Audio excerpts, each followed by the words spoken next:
Hello everyone, आप सभी का हमारे चैनल पर स्वागत है।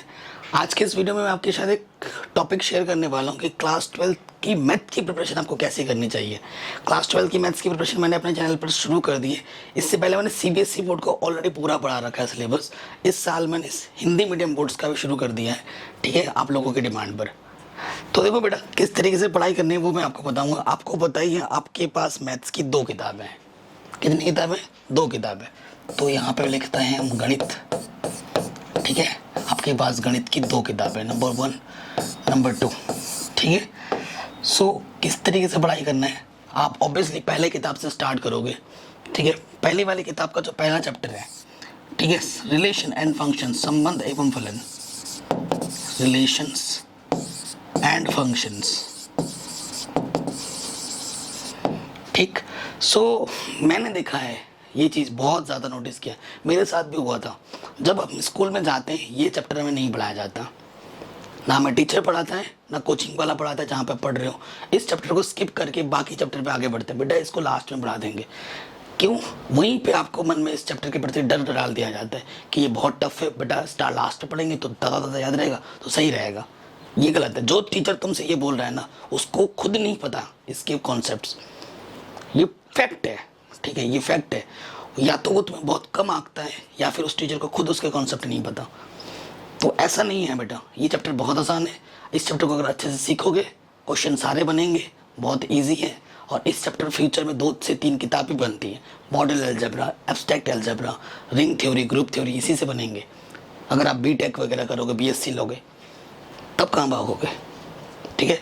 तो ये मैं स्टार्ट कर चुका हूँ, बेसिक्स समझाए हैं मैंने इसी चैप्टर्स के। पहले बेसिक्स अच्छे से क्लियर करते हैं, चित्र की मदद से, उदाहरण की मदद से मैंने समझाया, और फिर उसके क्वेश्चंस कराए हैं। तो मज़ा आ जाएगा आपको, एक ही बार में समझ जाओगे, ठीक है। सो इस पे ज़्यादा जोर लगाएं। नंबर 2 आपका आता है बेटा ट्रिग्नोमेट्री, इनवर्स ट्रिग्नोमेट्री, त्रिकोणमिति। इसमें बहुत सिंपल चीज़ें, प्रांत क्या है, परिसर क्या है, ठीक है, उसके छोटे मोटे सूत्र पे क्वेश्चन है। तो आसान चैप्टर है। आसान चैप्टर में आपका आ जाता है बेटा तीसरा चैप्टर क्या है बेटा, आव्यूह। आई थिंक चौथा चैप्टर आव्यूह है, नहीं, ठीक है, मैट्रिक्स अंग्रेजी में। तीसरा चैप्टर आपका मैट्रिक्स है, चौथा चैप्टर आपका डिटरमिनेंट है, ठीक है, डिटरमिनेंट्स।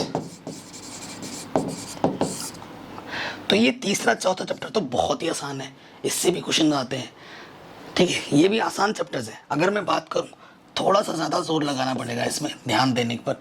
ये भी इजी चैप्टर है, ठीक है, इजी इजी इजी। 5वां चैप्टर आपका आता है कॉन्टिन्यूटी, ठीक है, सात्यंत और अवकलनीयता। मेरे तरीके से पढ़ोगे ना, दावा के साथ कहता हूँ, हर एक चीज़ आ जाएगी, ठीक है। तो ये भी फॉर्मूला बेस्ड क्वेश्चंस होते हैं, ठीक है। तो इसको मैं मीडियम कैटेगरी में रखूँगा, ठीक है। और छठा जो चैप्टर है लास्ट, वो है बेटा अवकलज के अनुप्रयोग। इस पे आपको थोड़ा सा टाइम देना पड़ेगा और इसको थोड़ा समझ के करना पड़ेगा। मैक्सिमा कब होगा, मिनिमा कब होगा, अलग अलग टाइप के कॉन्सेप्ट आएंगे, प्रवणता वगैरह, ये सब जो कक्षा 11 के कुछ चैप्टर्स भी आपको आने चाहिए। मैंने आपको पहले ही बताया था कि कक्षा 11 के कुछ ऐसे चैप्टर जो कक्षा 12 में भी आपको चाहिए होंगे, उनको ज़्यादा जोर लगाना। अभी अगर स्टार्टिंग में अगर आपके पास टाइम है तो उन चैप्टर्स को आपको पढ़ना चाहिए जो कक्षा 11 के 12 में आपको हेल्प करेंगे। जिसमें से बेटा सात्यंत और अवकलनीयता के लिए आपको 11वां का जो चैप्टर नंबर 13 है उसको एक बार अच्छे से पढ़ना चाहिए। अगर आपका 13वां चैप्टर अच्छे से बना हुआ है ना, और 10वां चैप्टर आपका अच्छे से बना हुआ है, कक्षा 10वां चैप्टर, तो ये आपके आराम से हो जाएंगे। छठा चैप्टर कोई दिक्कत नहीं होगी, और मैं हूँ ना, मेरे साथ हूँ, मज़ा आ जाएगा। तो इसको थोड़ा सा मैं टी कैटेगरी रख रहा हूँ क्योंकि थोड़ा एफर्ट ज़्यादा लगाना पड़ेगा। वैसे मैथ्स ये जो चैप्टर्स है ना, तो कोई आसान होता है ना ही कोई टफ होता है, ये अपना अपना नज़रिया होता है।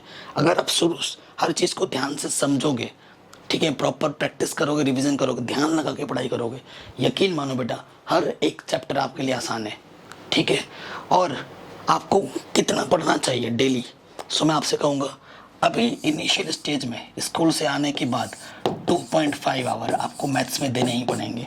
2.5 घंटा डेली आप दो अपने आप को। उसमें से 1.5 घंटे आप मेरे वीडियो देख सकते हो, 1 घंटा खुद को दे सकते हो, जिसमें आप खुद से कुछ क्वेश्चन सॉल्व कर रहे हो, खुद से कुछ नोट्स बना रहे हो मैथ्स के। तो ये चीज़ बहुत ज़्यादा ज़रूरी है, ठीक है। ये पहली बुक थी आपकी। उसके बाद अगर मैं बात करूं, अभी और भी बहुत चीज़ें हमको बतानी है। सेकंड बुक में आते हैं 7वां चैप्टर समाकलन। ठीक है, समाकलन मैंने पूरा पहले ही पढ़ा रखा है, पूरा समाकलन। हालांकि 7.1 से 7.11 तक है। फिर विविध प्रश्नावली, हाँ बेटा विविध प्रश्नावली, सभी चैप्टर्स की विविध प्रश्नावली मोस्ट इंपॉर्टेंट है। और विविध प्रश्नावली से बोर्ड एग्जाम में ज़्यादा क्वेश्चन आते हैं। और हाँ, एनसीईआरटी के जो उदाहरण है वो भी ज़्यादा इंपॉर्टेंट है। बोर्ड एग्जाम में उदाहरण से बहुत क्वेश्चन पूछे जाते हैं। बच्चे क्या करते हैं, सिर्फ प्रश्नावली करते हैं, और कई बच्चे विविध भी नहीं करते और उदाहरण भी नहीं करते, और एग्जाम में जब जाते हैं तो वो क्वेश्चन आपको देखने को मिलता है। बोलते अरे सर क्वेश्चन तो बाहर से आया था। बाहर से एक क्वेश्चन नहीं आता, सारा आपके एनसीईआरटी बुक का होता है। और बोर्ड एग्जाम में अगर आपको पूरे मार्क्स लाने हैं तो बस आपको यही एक बुक है जो आपको अच्छे से पढ़नी है, एनसीईआरटी। ठीक है, और कोई बुक नहीं पढ़नी है। एनसीईआरटी के साथ साथ पिछले 5-10 साल के क्वेश्चन पेपर कर लो बस। अभी क्वेश्चन पेपर करने की ज़रूरत नहीं है, अभी पहले एनसीईआरटी पढ़ना है। एनसीईआरटी जब ख़त्म हो जाए उसके बाद आप क्वेश्चन पेपर करने शुरू कर सकते हैं। ठीक, 8वां चैप्टर क्या है बेटा, समाकलन के अनुप्रयोग वाला आ जाएगा, जो इसी पर आधारित है, बहुत आसान है। 9वां चैप्टर बेटा अवकलन वाला है आपका, अवकलन है ना, अवकलन समीकरण। ठीक है, हिंदी में नाम। 10वां चैप्टर आपका बेटा, ये सब आप पढ़ना है। ठीक है, स्ट्रेट लाइन 11 चैप्टर। फिर 12वां चैप्टर आपका ग्राफ वाला आ जाएगा, ग्राफ का बहुत आसान होता है। 13वां चैप्टर आपका प्रायिकता है, 13 चैप्टर तक है आपके, लास्ट आपका प्रायिकता आता है। ठीक, तो ये चीज़ है। अगर आप 2.5 घंटे के हिसाब से पढ़ेंगे ना, तो ये अगर दोनों किताबों की बात करूं, अगर मैक्सिमम अगर मैं बात करूं, अगर आप खुद से मेरे तरीके से देखेंगे तो ये हम 2 महीने में ख़त्म कर देंगे। और मैं टाइम ज़्यादा लेके बता रहा हूँ, ख़त्म कराने को तो मैं 1 महीने में ख़त्म करवा सकता हूँ हर चीज़ पढ़ा कर, लेकिन हम मैं टाइम ज़्यादा लूँगा क्योंकि मैं आपको बेसिक्स पे ज़्यादा जोर लगा रहा हूँ। ये बुक हम 2 महीने में ख़त्म करेंगे, आने वाले 2 महीने में ख़त्म हो जाएगी आराम से। आई थिंक उससे पहले भी हो सकती है। और ये वाली बुक आने उसके 3 महीने में, जिसमें से ये चैप्टर और ये चैप्टर मैंने ऑलरेडी पढ़ा भी रखा है, तो 3 महीने नहीं लगेंगे। फिर ये चैप्टर फिर बाकी 1.5 महीने में ख़त्म हो जाएगा। तो ये सपोज करो अभी ये कौन सा महीना चल रहा है जिस दिन मैं वीडियो बना रहा हूँ, ये चल रहा है अप्रैल, ख़त्म है सपोज करो, तो मई जून जुलाई अगस्त तक आपका पूरा मैथ्स ख़त्म करवा दूंगा मैं पूरा। ठीक है, और उस कोशिश करेगी कि हम जितने उदाहरण भी हैं वो भी मैं कराऊंगा सारा उदाहरण के साथ। और जैसे ही अगस्त तक हमारा सिलेबस कंप्लीट होगा उसके बाद सिर्फ most important question chapter wise जो पिछले 10 साल में पूछे गए हैं वो भी करेंगे हम। और उसके बाद 1 शॉट, एक चैप्टर का एक वीडियो का रिवीजन वो भी लेके आऊँगा। तो यही है बेटा सिलेबस आपका। सिलेबस बड़ा आसान है। अगर आपकी क्लास 11th की मैथ आसान आपने ढंग से पढ़ा है तो 12th भी बड़ा आसान है। और बस क्या करना है ना बेटा, एक चीज़ पे ज़्यादा जोर लगाना है, वो है आपको ध्यान लगा के पढ़ना पड़ेगा कि मैं क्या पढ़ा रहा हूँ। और मेन चीज़ है बेटा, आप घर पे जाके प्रॉपर उस चीज़ को पढ़ो कि सर ने मुझे क्या पढ़ाया था, मैंने क्या सीखा। एक वीडियो आपने देखी, उस पर आप घर पे गए, एक बार दोबारा देखा, उसको आपने कॉपी पे नोट किया। कॉपी बनाने से क्या होगा, आपका मैथ में इंटरेस्ट बढ़ेगा, सब्जेक्ट में इंटरेस्ट बढ़ेगा, आपका एक प्रॉपर नोट्स बनेगा जिससे रिवीजन आसान हो जाएगी। ठीक है, और हमेशा क्या करना है ना बेटा, जब भी आप नोट्स बना रहे हो तो हर क्वेश्चन में क्या चीज़ इंपॉर्टेंट है उसे एक डब्बे में छोटा सा की पॉइंट्स बना के लिखा करो, तो रिवीजन के टाइम पे आपको हेल्प करेगा। ठीक, ये चीज़ है। और डेली प्रैक्टिस और रिवीजन करनी है मैथ्स की। जिस टॉपिक से आपने पढ़ा सर से, उस टॉपिक से कम 1-2 क्वेश्चन खुद से बनाओ, क्योंकि बोर्ड एग्जाम आपको देना है, मुझे नहीं। और जब से क्वेश्चन खुद से जब बनने लगेंगे ना तो आपके अंदर से कॉन्फिडेंस आता है। ठीक है, और वो कॉन्फिडेंस क्या होगा, हाँ मुझे आता है, मैं कर लूँगा बोर्ड एग्जाम में आएगा तो। और कोशिश करो जो सीख रहे हो किसी से आप शेयर करो अपने दोस्त से, तो वो चीज़ और स्ट्रांग हो जाएगी। ठीक है बेटा, एंड एक ही मंत्र है, रिवीजन एंड प्रैक्टिस। इस पे हार नहीं माना। जो भी चीज़ आप आज कर रहे हो, कल सुबह एक बार उसको ज़रूर रिवीजन करो। एक चैप्टर आपने पढ़ा उसका टेस्ट ज़रूर दो। जैसे एक चैप्टर ख़त्म होता है, दूसरा चैप्टर हो गया, टेस्ट दो। टेस्ट रेगुलर देते रहना पड़ेगा।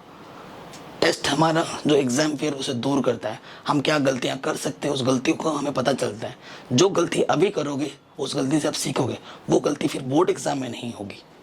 ये ध्यान रखना है। तो टेस्ट रेगुलर देना है। इस वीडियो को हर जगह शेयर करें और डिस्क्रिप्शन को ज़रूर चेक करें। जय हिंद, अपना ख्याल रखें।